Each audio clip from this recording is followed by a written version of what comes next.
This is Chapter 8 of What Grows After Goodbye by Alexi Hart. The night of the fundraiser arrived with all the fanfare of a production number. Darlene had insisted on turning Natalie's house into a staging area. Feathers, sequins, and headbands cluttered every surface. Natalie stood in front of her bedroom mirror, adjusting the long strand of fake pearls draped around her neck. Her dress was a knee-length black number with beaded fringe that swayed when she moved. She'd borrowed a feathered headband from Darlene that sat above her left ear, and she'd managed a smoky eye with Darlene's coaching. She felt slightly ridiculous and completely out of her comfort zone. But when she twirled, the fringe whispered around her legs, and she couldn't help but grin.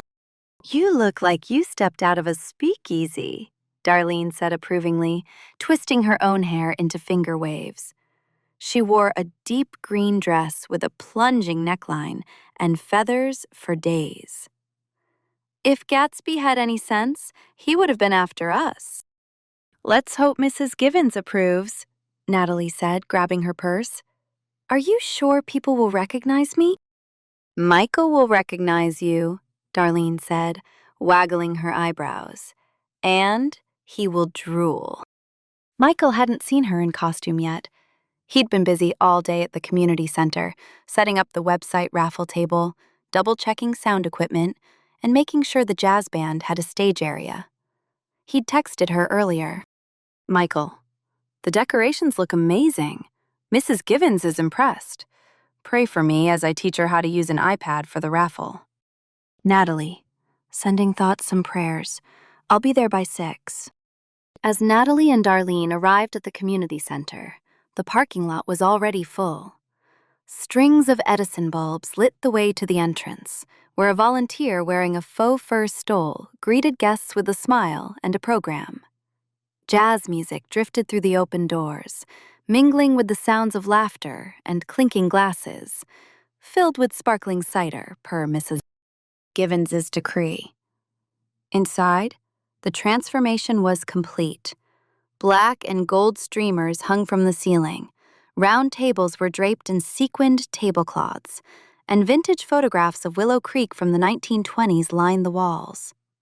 The band tuned their instruments on a small stage decorated with a wooden arch adorned with feathers and pearls. Natalie scanned the room and saw Michael at the far end, wearing a sharp charcoal suit with a vest and a fedora tilted jauntily on his head. He was helping an elderly man purchase raffle tickets on a tablet, his brow furrowed in concentration, and his mouth quirking when the man joked about winning a goat.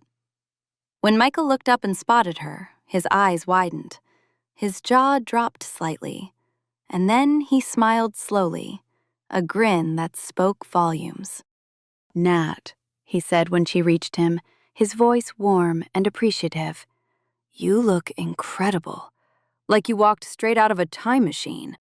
"You don't look too shabby yourself," she replied, tugging at the lapel of his jacket.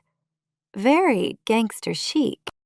He leaned in and kissed her cheek, his lips lingering near her ear. "If prohibition means I can't kiss you, I'm breaking the law." "Shush," she said, biting back a smile. "Mrs. Givens is watching." He cast a glance over her head and rolled his eyes. "She's been stalking me all day. I'm hiding behind you now." The room filled quickly with townspeople in varying interpretations of the Roaring Twenties. Some wore full flapper dresses and pinstripe suits. Others simply donned feather boas and suspenders. The mood was festive, the energy buzzing with anticipation. Darlene flitted around like a glittering hummingbird, checking on centerpieces and making sure the silent auction bid sheets were out. Natalie found her assigned spot behind the bake sale table, where rows of pies, cookies, and pastries gleamed under decorative fairy lights. Teenagers manned the tables, handing out slices and collecting donations.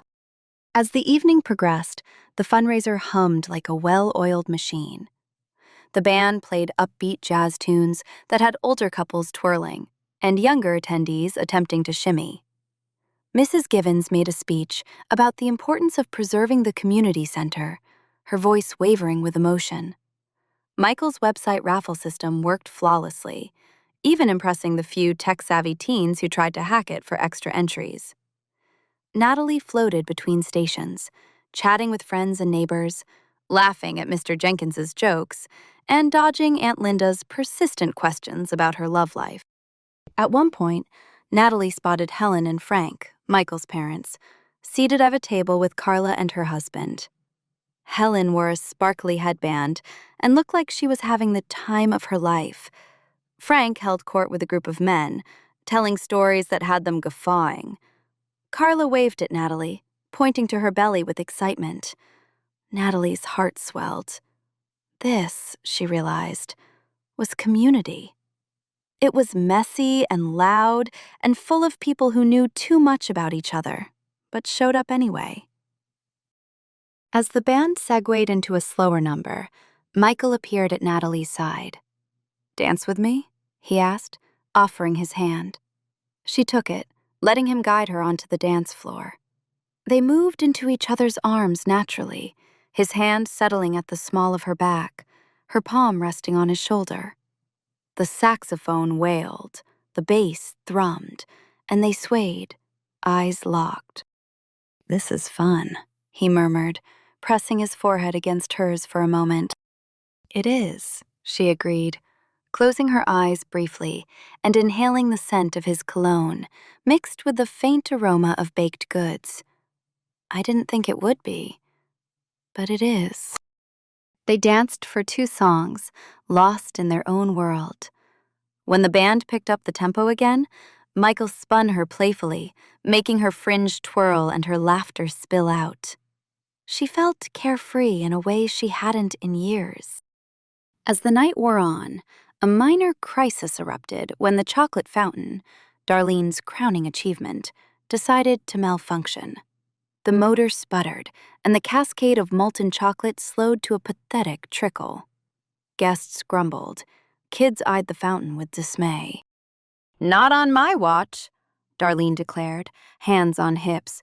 "Michael, we need tech support." Michael jogged over, assessed the situation, and, using a butter knife and a piece of duct tape, managed to restart the flow. The crowd erupted in applause.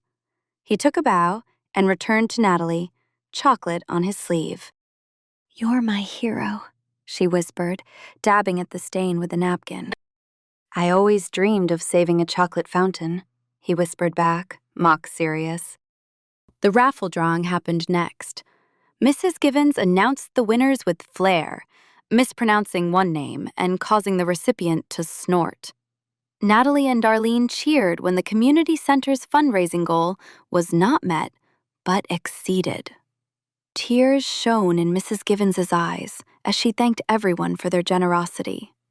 The band launched into a lively rendition of Sing, Sing, Sing, and the dance floor filled again. As the event wound down, guests collect their silent auction wins and say their goodbyes. Natalie helped pack up leftovers, stacking boxes of unclaimed cookies and pies. Michael broke down the raffle table and coiled cords. The jazz band packed up their instruments, still humming. Darlene flopped into a chair, heels kicked off and hair deflating. "We did it," Darlene announced, satisfaction and exhaustion mingling in her voice. "And only one minor disaster." "Wait until we find glitter in the vents," Michael said. "Shut up," Darlene groaned, covering her face with her clipboard. Michael slung an arm around Natalie. "Ready to go home?" he asked. She nodded, feeling a pleasant ache in her feet and a warmth in her chest. "Let me grab my coat." They stepped out into the cool night, the sky clear and peppered with stars. The parking lot had mostly emptied. Only a few cars remained. Crickets chirped in the grass, and somewhere in the distance, a dog barked once and fell silent. Natalie took a deep breath of night air, letting it wash away the noise of the evening. Michael intertwined his fingers with hers and tugged her close. "Why do I have the feeling you and Darlene are going to run this town someday?"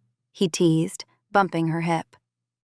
"Because we already do," she replied, grinning. They reached her car, and she turned to him. Do you want to come over?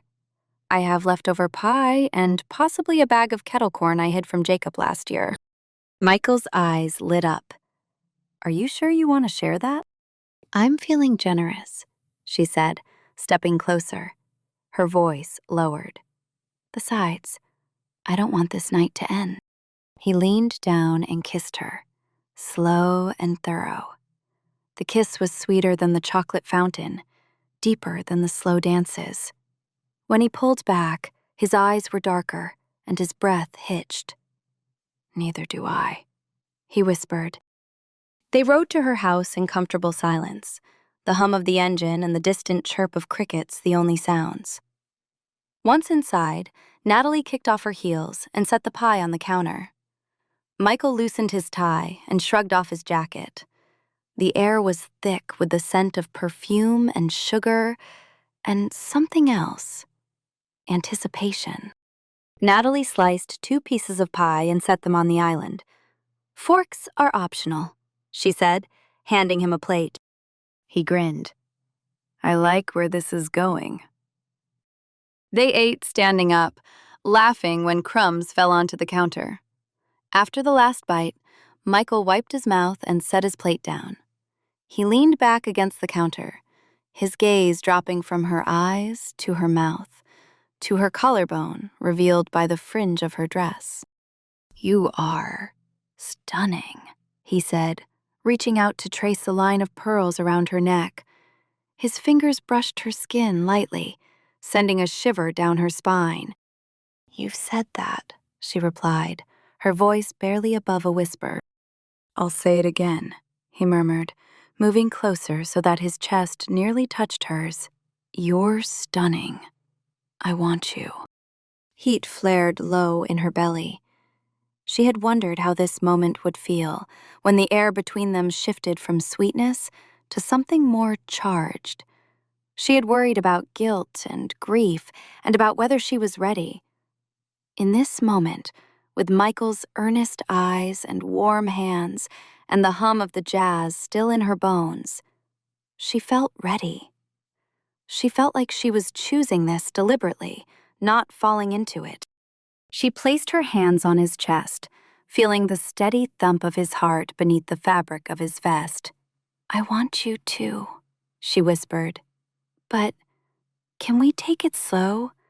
I haven't, she swallowed. It's been a while. His expression softened instantly. He cupped her cheek. We set the pace together, he said. It doesn't have to be tonight. It doesn't have to be anything you're not ready for. I'm not going anywhere. Relief and tenderness surged. She leaned into his hand, pressing her cheek against his palm. Can we sit on the couch and make out like teenagers? She asked, a laugh bubbling up. He laughed too, the tension melting into something warm and playful. That I can do. They moved to the couch, settling into the cushions. He kissed her slowly, deliberately, giving her time to acclimate to the sensation of passion after so long. His lips were soft yet insistent. His hands stayed respectful, sliding up her arms to her shoulders, then tangling gently in her hair. She traced the line of his jaw, reacquainting herself with intimacy, with giving and receiving. Every time she hesitated, he paused, checking in with his eyes and waiting for her nod.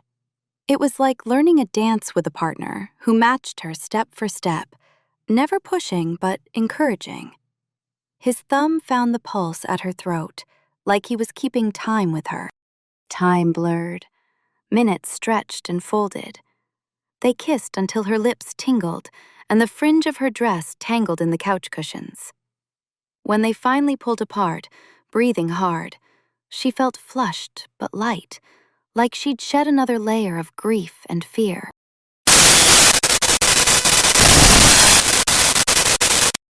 My parents think I'm a saint, he said dryly. And if you tell them otherwise, I'll deny everything. She laughed, resting her head on his shoulder. He wrapped his arm around her, and they sat in comfortable silence, listening to their breathing slow and the ticking of the clock. He pressed a kiss to the top of her head. "This is perfect," he whispered.